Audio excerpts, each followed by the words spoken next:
Italy's Prime Minister privately signals to Li Qiang seeking exit from China's Belt and Road Pact।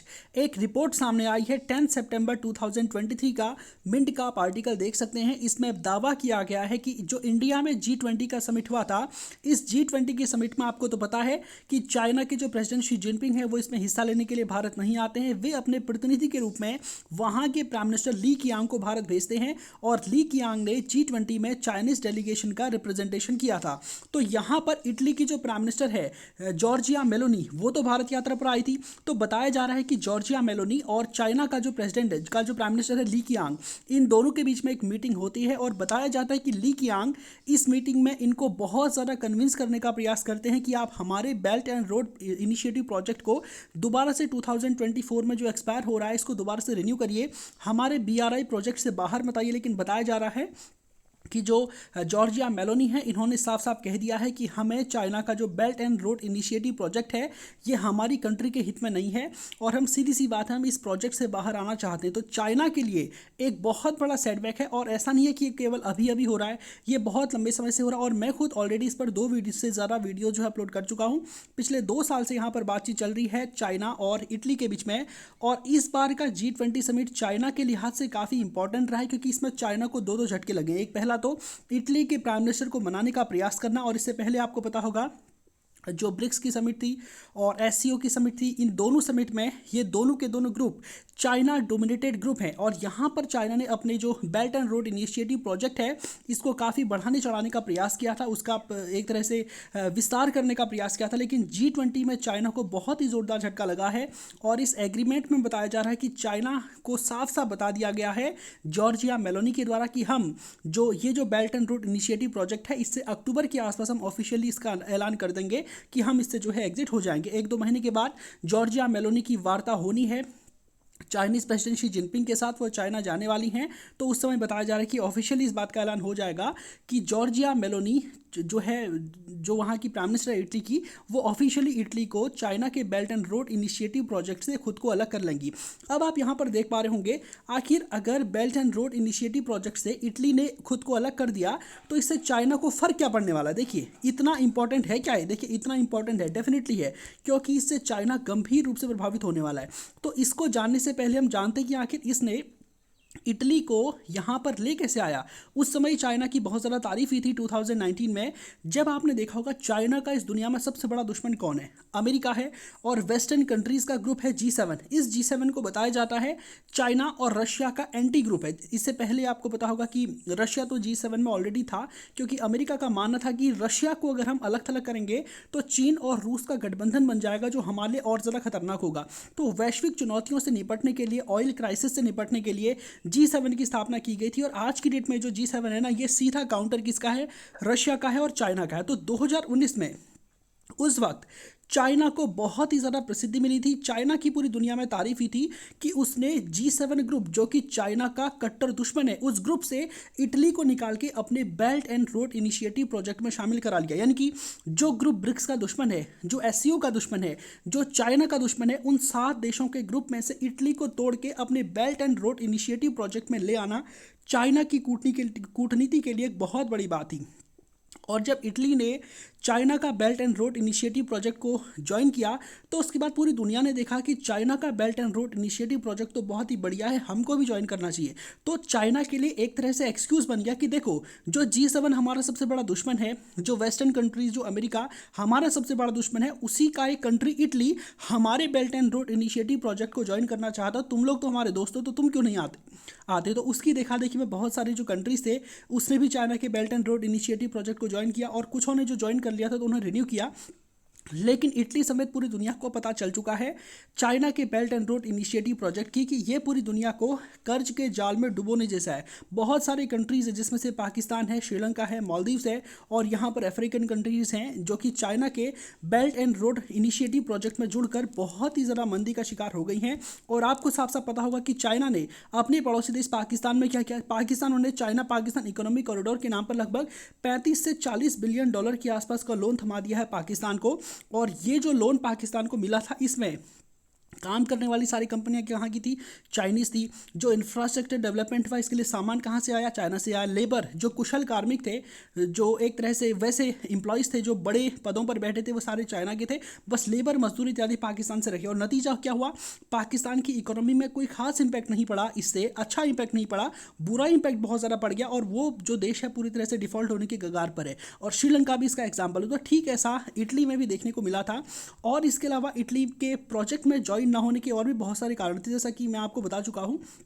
2019 से पहले Italy ने सोचा था कि चाइना का जो BRI प्रोजेक्ट है इसको अगर हम ज्वाइन करेंगे तो इसके बदले में चाइना भी हमको कोई ना कोई इंसेंटिव देगा। यानी कि चाइना क्या है, एक बहुत बड़ा बाजार है, बहुत बड़ी पॉपुलेशन चाइना की। आपको पता होगा कि इससे पहले 2019 तक तो चाइना ही दुनिया का सबसे ज़्यादा पॉपुलेटेड कंट्री था। अभी 3-4 महीने पहले ऑफिशियली तो अभी इसका ऐलान नहीं हुआ है, लेकिन इंडिया की जो पॉपुलेशन है उसने चाइना को ओवरटेक कर लिया है। इंडिया आज की डेट में दुनिया का सबसे बड़ा पॉपुलेटेड कंट्री है। तो इससे पहले चाइना था। तो 2019 में इटली देखता है कि चाइना में लोग बहुत ज़्यादा हैं, तो जो कंट्री में लोग ज़्यादा है उसके साथ ट्रेड हम बढ़ा सकते हैं कि नहीं बढ़ा सकते, डेफिनेटली बढ़ा सकते हैं। तो इस वजह से इटली को दिखा चाइना में एक बहुत बड़ा बाजार कि हमारे देश में जो सामान होता है ना, हम बहुत बड़ी तादाद में प्रोडक्शन करके उसको चाइना में जा करके बेच सकते हैं। और उसके बदले अगर हमें चाइना का belt and road initiative project join करना भी पड़े तो क्या फ़र्क पड़ता है। वैसे भी BRI प्रोजेक्ट के तहत चाइना बहुत बड़ी तादाद में इटली में इन्वेस्टमेंट करता तो डेफिनेटली इटली में ही इंफ्रास्ट्रक्चर डेवलप होता। और अगर इटली G7 का कंट्री होने के बावजूद चाइना के BRI प्रोजेक्ट से जुड़ता तो डेफिनेटली चाइना भी इटली के लिए कुछ ना कुछ करता, अपनी मार्केट को उसके लिए इटली के फेवर में और कुछ टर्म्स एंड कंडीशंस को आसान करके इटली के जो गुड्स थे उनको चाइना में लाने का प्रयास करता। लेकिन चाइना ने ऐसा कुछ भी नहीं किया, बल्कि इसके विपरीत क्या हुआ, देखिए चाइना का BRI प्रोजेक्ट ज्वाइन करने के बाद चाइना का जो ट्रेड है ना, चाइना और इटली दोनों का ट्रेड तो बहुत ज़्यादा बढ़ा, लेकिन इटली का ट्रेड डेफिसिट बहुत ज़्यादा बढ़ गया। इनकी व्यापार घाटा इटली को बहुत ही ज़्यादा लग गया। आप देख पाएंगे ये वाला मैप, यहाँ पर जो मैं देख पा रहा हूँ 14.5 बिलियन यूरोस, ये जो था 2019 के समय का इटली का एक्सपोर्ट था चाइना को। यानी कि 2019 में जब BRI प्रोजेक्ट इटली शुरू करता है तो उस समय इटली चाइना को 14.5 बिलियन यूरोस का एक्सपोर्ट कर पाता था, जो कि अब बढ़कर 18.5 बिलियन यूरोस हो गया। अब आप देख रहे तो बढ़िया तो है, पहले 14 का था, 14 बिलियन यूरोस का था, अब 18.5 बिलियन यूरोस का हो गया, तो ये बढ़िया तो हो गया। लेकिन देखिए दूसरी तरफ अगर आप चाइना का देखेंगे ना, तो चाइना का पहले 2019 में इटली को एक्सपोर्ट था 33.5 बिलियन यूरोस, और अब कितना हो गया 50.9 बिलियन यूरोस। ठीक है, तो यहाँ पर आप साफ देख पा रहे होंगे कि जो इटली है वो चाइना को केवल 18.5 बिलियन यूरोस का ही सामान बेच पाता, जबकि चाइना उसको 50.9 बिलियन यूरोस का सामान बेच देता। आप देख सकते हैं सीधी सीधी ट्रेड डेफिसिट बहुत ज़्यादा हो गया है इटली और चाइना के बीच में। लगभग आप देख पाएंगे कि 35 बिलियन डॉलर के आसपास का ट्रेड डेफिसिट में अभी इटली चल रहा है चाइना के साथ। और फ्यूचर में अगर चाइना के belt and road initiative project के साथ ही जुड़ा रहता है तो ये और ज़्यादा बढ़ेगा, क्योंकि चाइना ने belt and road initiative project को तो ज्वाइन करवा लिया इटली को, लेकिन उसे नॉमिनल टर्म्स पर ट्रेड है, या फिर जिस रेट से इटली को भी फ़ायदा हो, चाइना को तो हो, इटली को भी हो, वो चीज़ उसने नहीं किया। चाइना ने सिर्फ अपना ही फ़ायदा देखा, और नतीजा आप देख पा रहे होंगे कि इटली की जो इकोनॉमी है वो आजकल काफ़ी ज़्यादा बुरे दौर से गुजर रही है। और चाइना के साथ ट्रेड करने से होने को तो इटली को ठीक ठाक ट्रेड चल रहा है चाइना का और इटली का, और इटली भी इस बात को समझता है कि हमारा चाइना के साथ जो ट्रेड चल रहा है ना, हम चाइना के ऊपर अभी डिपेंड करते हैं। इटली इतना ज़्यादा सामान चाइना से खरीद रहा है, 50.9 बिलियन यूरोस का सामान चाइना से खरीद रहा है, तो डेफिनेटली इसको एक झटके में तो इटली कट डाउन नहीं करेगा। तो इटली भी चाहता है कि शांति के साथ इस मसले को सुलझा लिया जाए। चाइना की यात्रा पर बताया जा रहा है अगले महीने सितंबर अक्टूबर में जो इटली की प्राइम मिनिस्टर है वो जाने वाली है, और उस समय बताया जा रहा है कि ऑफिशियली इस बात का ऐलान हो जाएगा कि चाइना जो इटली का belt and road initiative project है चाइना का, उसको ऑफिशियली एग्जिट कर लेगा। और यहाँ पर एक बहुत ही जोरदार झटका चाइना को लगा है, क्योंकि इटली की ही देखा देखी में बताया जा रहा है कि ईस्टर्न यूरोप की बहुत सारी कंट्रीज़ हैं, जैसे कि आपने लाटविया, लिथुआनिया, पोलैंड, ये सारे के सारे जो कंट्रीज़ हैं, बताया जा रहा है कि ये भी इंटरेस्टेड थे चाइना के belt and road initiative project को ज्वाइन करने के लिए। और इटली इनके सामने एक एग्जाम्पल बन गया कि नहीं, जैसा इटली के साथ हुआ हो सकता है हमारे साथ भी ऐसा ही हो सकता है। और इस बार की G20 की समिट में आपको पता है कि चाइना को काउंटर करने के लिए अमेरिका ने एक बहुत बड़ा जियोपॉलिटिकल गेम यहाँ पर खेला। अमेरिका चाहता है कि यहाँ पर आप इंडिया को देख पा रहे होंगे, ठीक है, ये इंडिया है, जिस तरह से चाइना का belt and road initiative project है, ठीक इसी की तर्ज पर अमेरिका ने ऑफिशियली ऐलान कर दिया है कि हम इंडिया से लेकर यूरोप तक, यानी कि इंडिया है और यहाँ पर यूरोप है, इंडिया से यूरोप को कनेक्ट करने वाला एक कॉरिडोर बनाएंगे, यानी कि कहाँ से होते हुए, मिडिल ईस्ट से होते हुए। और ऑफिशियली सऊदी अरब है और यूरोपियन कंट्रीज़ ने और इंडिया ने इसको साइन भी कर लिया है और बताया जा रहा है कि 60 डेज़ के भीतर इसकी रूपरेखा तैयार की जाएगी। और इस प्रोजेक्ट को धरातल पर उतारने वाले जो ऑफिसर्स मिनिस्टर हैं सभी कंट्रीज़ के 60 दिन के बाद वो दोबारा मिलेंगे और बिल्कुल बहुत ही तेज गति से इसमें काम होगा। इसके अंतर्गत क्या प्रावधान किए हैं कि इंडिया से इधर यूएई को जोड़ा जाएगा, यानी कि यहाँ पर पोर्ट विकसित किया जाएगा, यानी कि समुद्र के जरिए कनेक्टिविटी होगी। और यहाँ से लेकर इजराइल तक यूएई से लेकर इजराइल तक सऊदी अरब होते हुए एक रेलवे लाइन बिछाई जाएगी और यहाँ से उसके बाद सी कनेक्टिविटी के जरिए जो है इंडिया को सीधा कनेक्ट किया जाएगा यूरोप के साथ।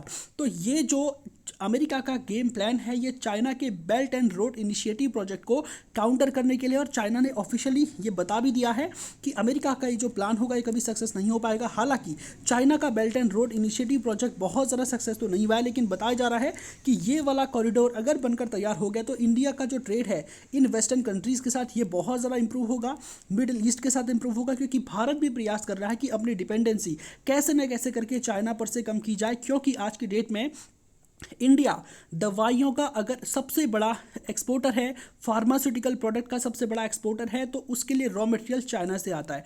भारत के बाज़ार में चाइनीज़ सामान की बहुत ज़्यादा डिमांड है। चाइना के जो मोबाइल फ़ोन है, चाइना के इलेक्ट्रिक गैजेट्स हैं, हमारे यहाँ पर धड़ल्ले से बिकते हैं। और अगर एक झटके में चाइना इन एक्सपोर्ट्स को बंद कर दे तो भारत की जो इकोनॉमी है वो पूरी तरह से डोल जाएगी। तो इसलिए भारत चाहता है अपने ट्रेड को यूरोप के साथ बढ़ाना, मिडिल ईस्ट के साथ बढ़ाना, अफ्रीकन कॉन्टिनेंट के साथ बढ़ाना, अमेरिका के साथ बढ़ाना, ताकि चाइना के ऊपर से अपनी डिपेंडेंसी को पूरी तरह से खत्म किया जा सके। अगर किसी भी स्थिति में अगर भारत और चीन के संबंध एक दूसरे से बिगड़ते हैं तो भारत के लिए ये न रह जाए कि हमारा तो इतना ज़्यादा ट्रेड चाइना के साथ होता है, हमारे बाजार में सामान ही नहीं रहेगा जब से चाइना चला गया, ठीक है।